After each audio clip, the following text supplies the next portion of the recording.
to be honest, I made my money in Qatar. Qatar was a great country. I still in really good touch and contact with them, and I mean I love that country. There's so nice people, and you have to be. But the thing is, you have to win. You have to be at the top to get good money. So, for example, like to win the world champion title, the world champion, the prize money is $150,000 in your pocket. Wow. Yes, wow. and then plus all expenses. You got salary, you got house allowance, insurance, life, whatever. Everything is paid off. Even our gear, our stuff, everything is paid off. For me, you know why these guys don't want to turn pro, Lesley. It's Species Nutrition with one mission in mind: to provide bodybuilders and serious athletes with no-nonsense supplements that work. I put my name and reputation on every bottle of Species Nutrition products. If you want to be your absolute best, join the evolution.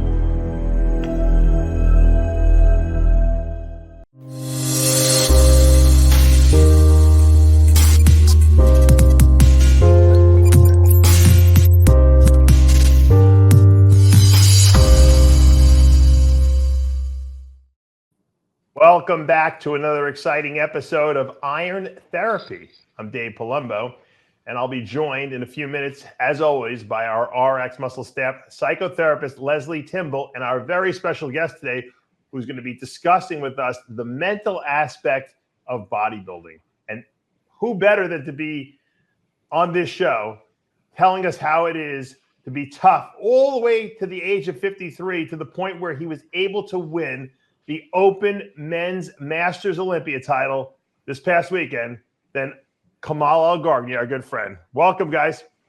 Yay. Hey, Dave, what's up? Lesley, how are you? You know what? Nice to see you guys. Kamal, I said it right when they first announced this show. Chris and I were talking about it on the radio. I said, you know what? I said, this is when I thought it was going to be 45 years of age and over. I said, there's no way anyone's going to beat Kamal Elgargni. I said, because the guy is for his age, he looks like he's in his 20s. I said, and, I kind of said it haphazardly. And then they lowered the age limit to 40. And I started saying, well, maybe there'll be someone, because, a lot of guys are still competing at the highest level at 40 years of age. And so I didn't know who was going to enter the show. But you delivered. Not only did you deliver, but you could have easily done the 212 division if you wanted to, but you didn't. You went right for the Open. You won, and you are the Masters Olympia champ, and your name has been added to that list of Robbie Robinson, Vince Taylor, Dexter Jackson, Don Youngblood. That's immortalized. Dave, it's unbelievable. As you said, and you know me, I've always liked challenges. The 212 for me, I do still compete at the 212 with the guys, with the young guys, with the normal, the normal 212, and I still give them a hard time. I won the 212. I've never been out of top 3. So I'd say it's going to be a master. It's going to be easy for me. So I want it to be a challenge. I want to be something really special for me, this title. So I told Dan Solomon when they asked me, I said, okay, if you want to compete, I'm going to do the Open. And he said, okay, let's do it. Okay, do the Open. So I was waiting for the list to come out. And then I did. Actually, they accepted me at the Open. And we did the Open. Like we said, at the beginning, they did 45. And then they load the age to 40. I said, okay, that's going to be tough. So it's going to be very, very hard. You never know who's coming. Yeah. And to be honest, all these guys that brought their best.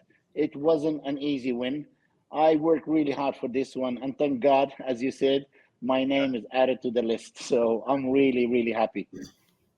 Lesley, from a psychological standpoint, to be able to compete at the highest level in any sport, I don't care what it is, we're talking about bodybuilding, obviously, takes an enormous amount of not only physical prowess, but emotional energy, because at some point you just say, all right, you get burnt out on it a little bit, or, you start getting injuries, maybe you get a little depressed, and you say, you know what, I think I had enough.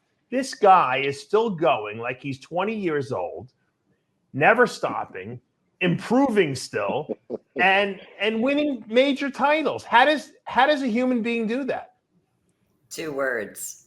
Kamal has mental endurance. How do you get mental endurance, Lesley?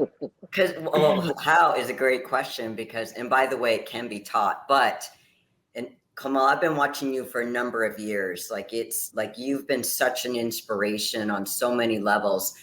You embrace challenges. This is how you develop it. You embrace challenges. You don't run away. Oh, that's too hard for me. Or like just doing this, the Masters Olympia, I'm competing against a bunch of 40-year-olds. You're like, bring it on. And it's not just, just saying it. It's you embrace like the process. It's not even just the outcome. This is the other piece. Instead of focusing, yes, you want to win, like what bodybuilder doesn't want to win? You're also focused so much on the process of getting there, and actually trying to enjoy as much of that journey as possible. That's part of that champion mindset. And that gives you that mental resilience that no matter what sport you're into, you're going to have challenges. You're going to have setbacks. That in itself is not going to define you as an athlete. It's what you do about it. So you rise to the challenge. You're like, okay, I see, where I could make improvements. I learn from these opportunities. I learn from my mistakes or when I don't place as well. You wait till I get back on the stage next time.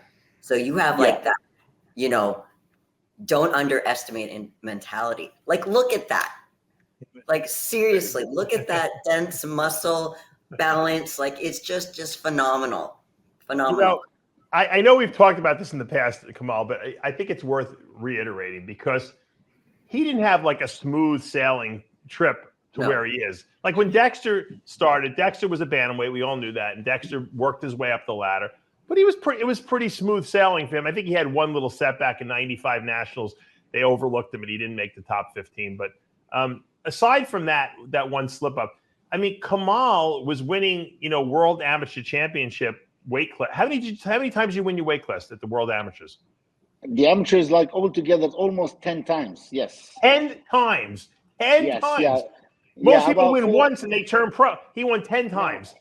About 4 times with NABA and 6 times with the IFBB, right. And then a few other federation, and then I won overall like world champion, world games. I won 11 times Asian champion. Hey man, name it.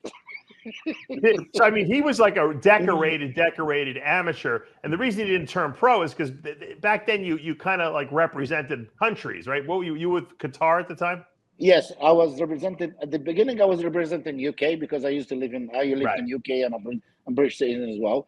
And then I signed a contract with Qatar, and then I moved to Qatar. I won like the Asian champion. I won 5 times with the 6 times the world champion with Qatar IFBB. Right. And I world games, whatever. So I won everything. He won everything. He won everything. Yeah. And I remember when he was winning these things. I was watching, the results, and I remember seeing him. And I'm like, this guy's really good. I wonder how he would do in the IFBB Pro League. And it wasn't really something he thought about.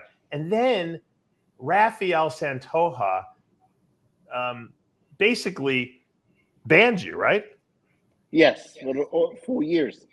For years, he wouldn't let this guy get his pro card. He wouldn't let him compete. 4 years. How many years was it total?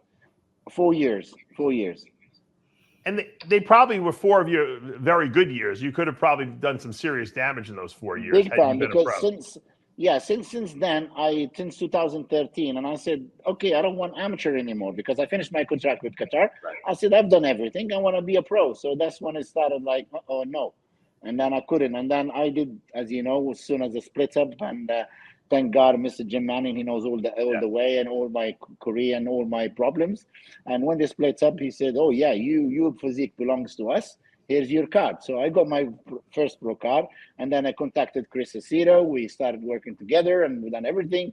And first pro show as the Arnold, and come from. Hold on, I got to take a step back. You messed up the timeline because he contacted Chris before he got his pro card, and Chris was trying to help him, get the pro card. And I know Jim Mannion was trying to, talk to Rafael about, giving him a pro card. And I think they had a meeting right at the Arnold Classic. Exactly And right. The Arnold and Classic, the one Raphael in said no way. He 2017. wouldn't give it to him. Yeah, He said no to no. Jim. Yes, he said no to Jim, and he said, "Oh, because he's banned by WADA, and WADA's very strong. WADA will stop you as well." He said, "Don't scare me with WADA. We've got nothing to do with WADA." So it's Raphael. He doesn't want me. He doesn't want me Because to turn a pro. the World Anti-Drugging Agency had nothing to do with the IFBB. So Exactly. he was talking out his butthole. Anyway, so they break. Mannion and Raphael break up. Raphael starts his own thing, and Jim continues with the IFBB Pro League. He gives Kamal a pro card, and now Kamal has a chance to compete. And that's about the time, right when they started the 212 was starting to get really big at that point. And you, how many titles did you win? One or two? I won the 212 first time. I just did it once, qualify me, 2018, qualify me to the Olympia. First Olympia, I got third. Second Olympia, I won. 2019. And then I got second, then third, second, third. Yeah. Right. Those are the Flex Lewis years, right? Yeah, Flex Lewis, yes. Twice with Flex Lewis, and then I beat Derek Lunsford and all these guys, whatever, Sean Corrida. And now Derek is doing the Open. He's doing very well. And hey, man, I had a great guys. I competed with the big top athlete guys, and we had a great battle with them. And we did the Masters. Well, hold on. And so let me just give you a little more praise. Let me heap a little more praise on you. So at 50 years old, most guys would be like, all right, I'm just going to stick with the 212 division because you know what? I won the Olympia here. I never placed worse than top 3. I might as well just, keep chipping away. I'll probably get another title if I stick with it. And Kamal's like, nah, you know what? I'm bored with this. I want to do the Open. I want to win an Open show. And that takes balls. Tampa. Yeah. And I did Tampa. Yeah, we worked. We did Tampa. And a lot of people thought he should have beat Akeem Williams at that show. Exactly. Yeah, I did that Tampa Brown in Texas as well. He goes up against Andrew Jack and all those guys. Yeah. Yeah, I mean, to be honest, I like challenges. Since the day one I moved from home when I was like 21 years old, I got my bag and I said, well, after 1 year of training, because I started training in 1993. 1994 was my first show in Libya. I won that show. I said, I want to be a world champion. I want to be a champion because Libya is like small and everything. They can't do it here. I took my bag and I left home. Would never spoke in English. I told my mom, I'm going. I haven't told my dad. He was really mad at me. And it's like, today, look at me where I am. And it is. I like challenges. I took my bag and I left. Hey, where are you going? I'm going to be a champion. You don't just make challenges, you embrace challenges. And again, that's part of that. Really? Like you look for it. It's not like sometimes people kind of wait and like, okay, I have to do it. You're like, no, where can I make myself even a more uncomfortable? Because we stay in our comfort zone. As an athlete, you're like, how do I get myself better? Even if that puts me in a very difficult position. You're like again, it's that bring it on. Like you have like this hunger in you. So age is literally a number for you, Kamal. Exactly, Les. You know, when I left home, I took $500, which is my money I've been saving. I never asked my dad for nothing. I said, I want to do it in my own. Nobody will help me. I don't want to ask no one. If I want to ask my dad, I will ask him for a return one-way back ticket from wherever I were if I don't make it. I struggled a lot, and I said, I'm going to do it. And thank God, look at me today. Not only did he make it in bodybuilding, so proud of me. Thank God. Yeah. Well, because you know why he's proud of you. You want me to tell you why he's proud of you? Your father doesn't care that you won all these titles. You made a business out of this for yourself. You actually made a lot of money, and then you parlayed that money into gyms and supplement stores, right? I mean, you turned bodybuilding into a business for yourself. Big time, yes. At the moment, to be honest, I am really I'm okay. I have like 3 gyms. I have 2 in Libya, 2 very big gyms, very, very big gyms, and really this almost the best in our area. And then I still got my gym in UK, still got some properties. I own my this, and actually I just bought my house. Actually, we got the keys. My wife in Tampa, she's got the keys, and I paid it right off. So there is no more cash. Cash on the table. So thank God. That's the way to do it. That's the way to do it for sure. So yeah, it's a nice house. But I mean, it's unbelievable. I mean, I did like bodybuilding's made me, and I'm ready. Hopefully, when I don't know when I'm going to retire, but hopefully Soon I will definitely give a lot back to bodybuilding from my heart. I don't want to make money. I don't want to make it as like a business or return. No, no, no, no, no. I just want to give back some stuff to bodybuilding, which is I had a good chat with some people and everything. So I would love to do some shows and whatever to help. And I don't know, whatever anybody if needs me to help, like Jim Mannion, whatever to have me, I will be ready to do as much as I can just for bodybuilding. You know, like I said, getting back to your father's proud of you because you made a good business out of it and you made money and you're able to support your family. And I think that makes parents, you know, I'm a parent now too, so I know that makes your parents proud, you know, to say, you know what, my son was a success. Not that he was able to win a couple beauty pageants, but that he was able to utilize his brain to turn that into a business for himself. And, you know, getting back to your amateur career, you made money as an amateur, right? Because Qatar. Oh yes, yes, Qatar. To be honest, I made my money in Qatar. Qatar was a great country. I still in really good touch and contact with them, and I mean I love that country. There's so nice people, and you know you have to be. But the thing is, you have to win.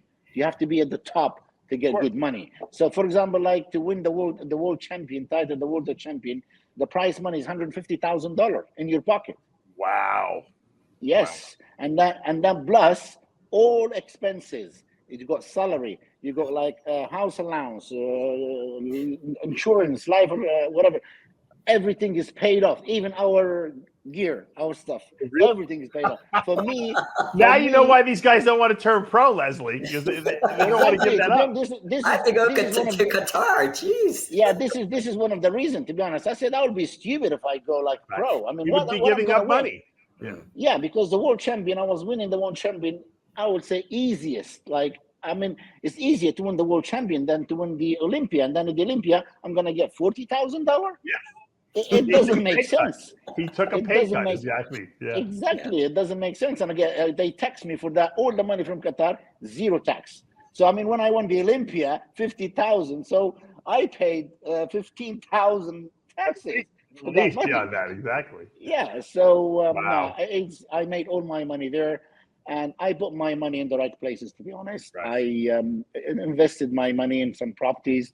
I'm not that guy of showing off with cars or spending this. No, I've got the things which is the most important things, which is property, a nice house for me or whatever, get my family in a nice education in private schools and whatever. So my kids, they go to private schools and thank God. I mean, thank God. I've been brought up good with my family and mom and dad. So that's why, and to be honest, my mom and dad, they always pray for me. They love me to bits. I've got all the support from them. I'm blessed, really. Thank God.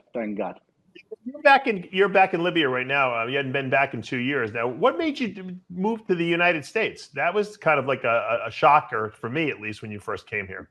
Yeah, when I was in UK, so everything is fine. I had with my sponsors BBI, so we had a chat to move there to make more business, to make more, the brand is more bigger and everything. And because I am a distributor actually for PPI Sports here in Libya. Oh. So instead of just an athlete, no, I was with them buying their stuff here in Libya before even I'm with them. And then we started, so they gave me the offer to be as an athlete with them. Said, okay, so we made it even bigger. We worked a lot in the Middle East, so we made the brand so big. They said, Kamal, why you don't come to the States? So when I had that chance, I said, for me, when chance comes to me, I will grab it. I will try it. I don't say, if I have done it, maybe it could work better for me, whatever. So I asked my family and kids. They said, yeah, Dad, let's go and try it. And then we did. And to be honest, now my kids, my wife, they're more happy in Tampa, in Florida, in America, than they used to be in the UK. Really? So you guys like it here then? Okay. Oh, yeah, 100%. Especially how did you guys do with the hurricane? Oh, God, yeah. It's not much. They wasn't home for 2 days. They were scared a little bit because they are on their own. But thank God, I have some friends, they supported and everything. Yeah. I mean, even I had Alex Galaprinero and his wife, Maggie. So because we met at they were at the Masters Olympia. She actually called me. She said, Kamal, we back here. if there is anything. Thank God, we are very close friends. So if there is good people there, they will be around me. Some from the gym, some guys from the gym, they spoke to me, if your family needs anything. Thank God, I've been blessed. There's good people around me, nice people behind me. They always support me. So I've been, like what I said, Dave, I've been really, really blessed. Thank God. Now, explain this. Kamal tells me that, hey, did you see on my Facebook, they threw a party for me when I came home. I didn't know about it. So I go to his Facebook and I'm looking for this party and I'm like, I don't know. I see this video, like it looks like they burned down the town or like protesting. And I'm like, Kamal, the only video I see here is like some kind of protest. He goes, no, that's the party. Yeah, that's the party. Also, they do like a lot of fireworks. Explain to me what happened here.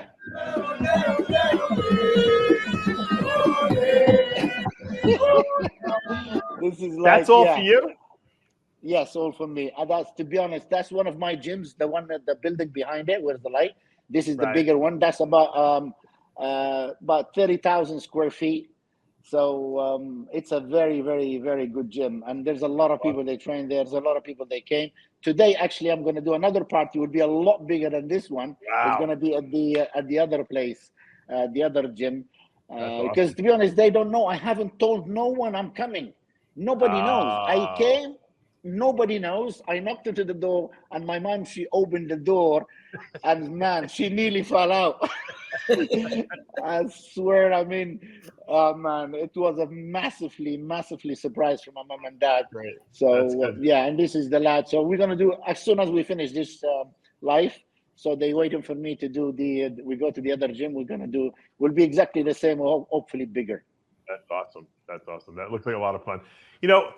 All right, now that we kind of gave you all your props and all your talked about all the accomplishments you had and the obstacles you've overcome, how do you keep doing it? How do you keep it fresh in your mind? Obviously, genetically speaking, you don't really have any major injuries. You can see your physique looks, really good still, and that might be a little bit of luck plus a little bit of genetics. But how do you mentally keep going at that highest level, competing to still try to win those shows? You're not burnt out on it? No, because I have a very good wife. Thank God. She is very, yes, Dave, really. She has to be. I give her the all credit. She is supporting me big time. When I start my prep, she knows. She will tell me, do what you think is right for you. Don't worry about anything else. Else. I will take care of the kids. I will take care of them. I will do everything. You just go train. You want to go camp because this camp, I went to Dubai for 2.5 months. You go, do your camp, you training. I will take care of everything here with the kids, and then just do your best and come back. So why did you go to Dubai? Because I have a friend there that says I need somebody to push me. When I train with someone, I've always pushed these guys, like train with Nick Walker, with Derek. I needed somebody. That's what I was missing. That's the only thing I was missing. So this guy, and plus business as well, we're trying to make with PPI. When we arrange to go there, we make even PPI bigger in the Middle East. We're trying to go spread more countries and everything. So this is one of the reasons. So we arranged with PPI, my sponsors, to go there. And this guy Hassan, he's actually stopped with me in the training, pushed me very hard.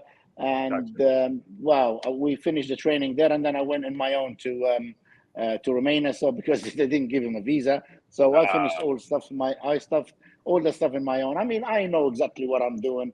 I know by experience. I know everything is like. It's nice to have someone there with you. That's why you have a coach. That's why I need somebody to be with me just on training.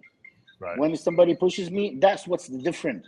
Because I don't touch weight. They put the weights for me. They take it off. Do this, do that. So around, when you train in your own, it's just like it's not easy. I need somebody to push me, and this is what I've got this year. Okay, maybe I did look a little bit more better in 2019, 20, 21. Because there's more stronger shows and more stronger competing with a lot more lads. But when I brought here with my whatever age and growing and getting older and everything, I think I brought enough physique to be like the clear winner. Yeah, I think you were. You won it on conditioning, I think, is really what it came down to. Your conditioning was insane. So yeah, I mean, to be honest, I didn't even look. I looked maybe shorter, but with these guys, I looked the same. The size is like I was there. Would I do that? Like right, but historically the big guys usually beat the short guys. But I think you brought in conditioning that was superior to both of them, and I think that's why you won that show, don't you? Exactly. Yeah. Especially at the night, the evening. I was like, even like when I spoke to Steve Weinberg, he said when you came out, especially in the evening, you killed it completely. He said, I was shocked what you did in a very short period. What did you do? I said, well, I had to go home and I knew there's something I needed to do more. I did my job. What did you take? A little more diuretic? Oh, he froze on us. Just when he was going to give us the secret to his longevity. Waiting for the secret. Yes. Yeah.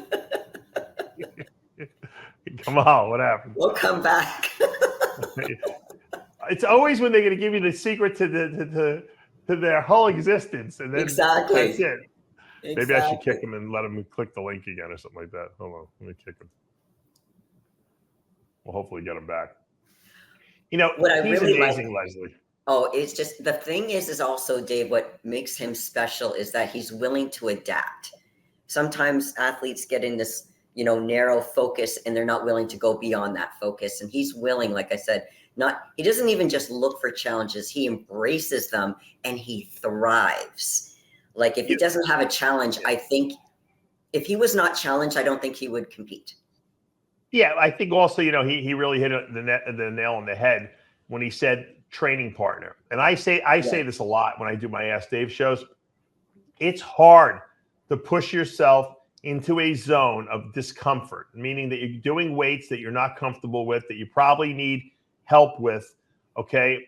And when you have a good training partner, you'll go to that place that you wouldn't go to alone because you'll stop short of that alone because you might say, well, what if I get stuck with the weight?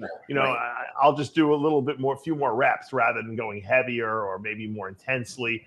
When you have a partner screaming in your face, one more rep, you tend to push a little harder. And that's always been historically what I experienced when I was competing. And so I could definitely see that that's important to him, to have someone in the gym with him that's going to push him through these workouts, because at his age, he can get very complacent probably and just do the same thing over and over again and then never make improvements, And then, likewise, training partner in the gym, but, his wife being by his side, if she wasn't as supportive, who knows? Because when you have kids and you're trying to be there for your kids, if your spouse isn't willing to take more of that responsibility, that's going to be on you. And then you can't be as focused on your goals, which, as we all know, bodybuilding is a very selfish sport. Yeah. So, there are times you have to be selfish. I'm not saying that Kamal is a selfish person, because if anything, he's not, but we're all selfish when we get into that zone. I was going to ask you that. It doesn't matter that we don't have Kamal here, but I think his wife is a rare, very big rarity in our industry. I mean, I don't think many wives would say the same thing to their husband, especially maybe when you're younger. Yes, but he's got kids. He's older. Most wives would be like, how much longer are you going to do this? We have to do it again. He's 53, right? But his wife is like, look, you do what you got to do. I'll take care of everything. And that's a rarity, I think. So rare. And I think he appreciates that. And that's why, he's so understanding. And that's why he checks with her, as far as, doing stuff. And it's just wonderful when you have that true understanding between, the bodybuilder and their significant other, and that understanding, that respect, and I'm sure he spends a lot of quality time with her afterwards too, when he's not competing or in between shows. But yeah, that is so rare, because I hear the other side, and I'm sure you do too, how it actually can separate couples, actually. He doesn't have an American wife. It wouldn't happen otherwise. No, she's a gem. And so, also Hassan, his wife, she translates for him a lot. Yes. She is wonderful. I've met both of them, She is so wonderful too. So Kamal better get out of Tampa. You better move back home because she might get spoiled living here with all the other American women here. It is incredible when you say, I don't know if we're going to get Kamal back, but I want to just, once again, wish him a really enjoyable little vacation back home with his family over there in Libya. And he's got the 2 gyms, like he said there. He still has the 1 gym in the UK. So he's got businesses he's dealing with. And, the guy travels everywhere. Every time I ask, where is Kamal? He's at another state. He's in another country. So he does his business, and then but he still has time for his family. And so I don't know how he balances his life so well, but he obviously has figured out the formula for success. And he's still doing it at 53 years old. I wanted to ask him, the last question I really wanted to ask him is, how much longer can he see himself doing it? But I have a feeling his answer would be as long as I can, right? Yeah, absolutely. Because he's you can tell on his face, he still enjoys it. As long as you enjoy your sport and you're physically able to do it, and you have that, and he definitely has the mental capacity. Keep going. Yeah, because I think I asked Dexter once, why he was going to retire. And he basically had accomplished everything he can possibly accomplish. He won the Open Olympia. He won pretty much every pro show. He has the most pro wins of any athlete out there. I mean, at this point, he really had nothing more to prove. And all he probably could have done was impact his health in a negative way at that point. Right. So I think he realized. And Dexter looks as happy as could be. And you know why? Because he left on his own terms, and he accomplished what he wanted to. And not a lot of people can say that they do that. Most people have to stop because of something happening in their life, maybe a health problem, and maybe a job problem, family, someone dies in the family. Who knows? Everyone's got their own little drama, but very few people leave on their own terms. And when you leave on your own terms, you feel good. And that's why people, I think I got a question on Ask Dave this past week, and someone asked me, how did you adjust so well to, stopping your competition? And I said, because I just knew it was time. I had injuries in my shoulders, and I knew I couldn't be better than I was the year before. And I didn't want to show up worse. Right. That was never my goal. And I knew I was never going to be doing this past 40 anyway. I was only 35 at the time. And I said, you know what? This is a good time to stop so I can go on to the next phase. So I ended on my terms. It wasn't like I had to stop. Could have kept going. But because it was on my own terms, I was more adjusted to stopping. Whereas, like I said, some people have a major injury or something happens, and then they always want to try to come back one more time to try to end on their own terms. I remember I talked to Don Long about this. Don Long, had lost a kidney, and he had to stop competing. And he came back while he was still doing dialysis. He was doing nightly dialysis, and everyone's like, "Why is this guy competing? It's dangerous." And he's like, "Look, first of all, I'm on dialysis, so there's nothing. I'm not doing any more damage to anything. I don't have a kidney at all, and I just want to end on my own terms." And he competed a few times, and he did good. He looked good, and that was it. And then he wound up getting the kidney transplant from his wife, and he never obviously competed again after that, but he needed to end on his own terms. And I think that's really important for athletes to stop on their own terms if it's possible and it's conceivable. That's why I tell people, don't keep pushing until you're forced to stop because of some kind of health issue. Have a plan in your mind, how long you want to go, and then stop on your own terms in a good position where you can then transition with a good mental state to the next stage of your life. And be able to have a plan of what that looks like after. Don't wait till your last show and then decide, what am I going to do with my life? Right. So it's kind of like, after the show, have an idea of what you're going to do as far as an eating plan. It's kind of like life, but plan like months in advance, as far as what you're going to do with your life. How are you going to transition as far as whether personal training, open up a gym? Are you going to do a podcast? Are you going to do something completely different? But it's having a game plan. 100% right.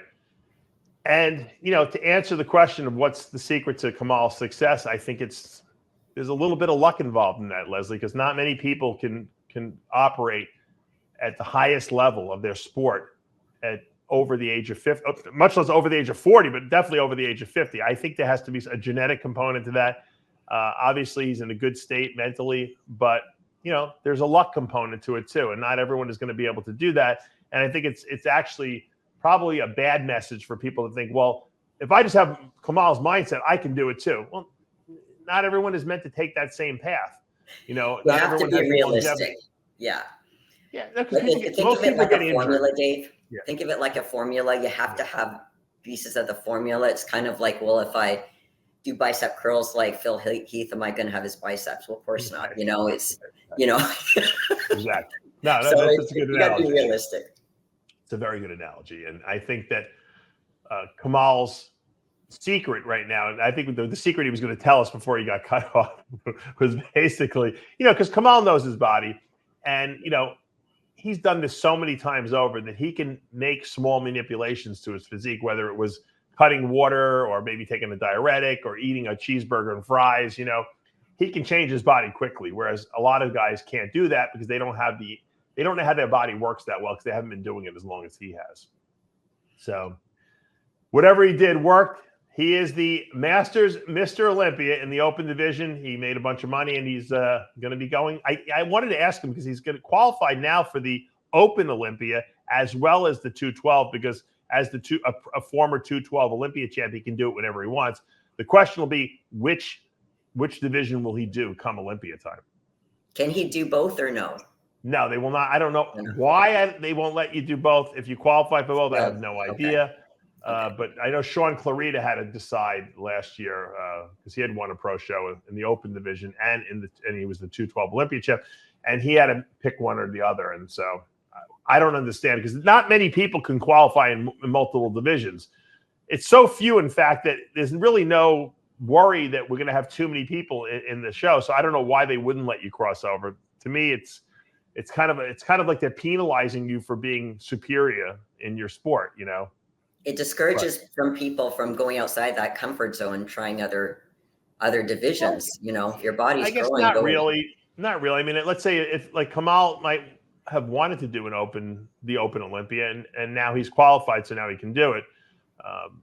But I don't see why he should be penalized that he can't do the 212 if he can make the weight. If he can make the weight, the truth is that if he does the Open, he'll probably be too heavy to make the weight. True. Whereas Sean Clarita is short, so the weight class is never a problem. He can make 212 in his sleep. He can never be too heavy for that class. Yet he can also do the Open because he's won Open shows, but they want him to pick. So it is what it is. You know, that's just the way it goes, I guess. Do you know if they're going to have the Masters Olympia? Are they going to be moving countries, or do you know where it is going to be next year? You know, Jake Wood has a relationship there, a business relationship with Alina Popa and, that whole Romanian, countryside. I suspect it might stay there. I think it's a good idea, at least for a couple of years. I like the idea of it being outside the United States. I was talking to Roshana Boswell, who won the women's Masters Olympia, and she was like all excited that she got to go travel. And they treat them really well there, and Jake gave him the VIP treatment over there. So I think it's cool that bodybuilders get to travel to other countries to compete. Well, it's kind of like boring to always have to go in the United States. I mean, you're an international bodybuilder. You're the world champion. Why not win some titles in another part of the world? So if they pay for the travel, sure, because it can get costly. But right.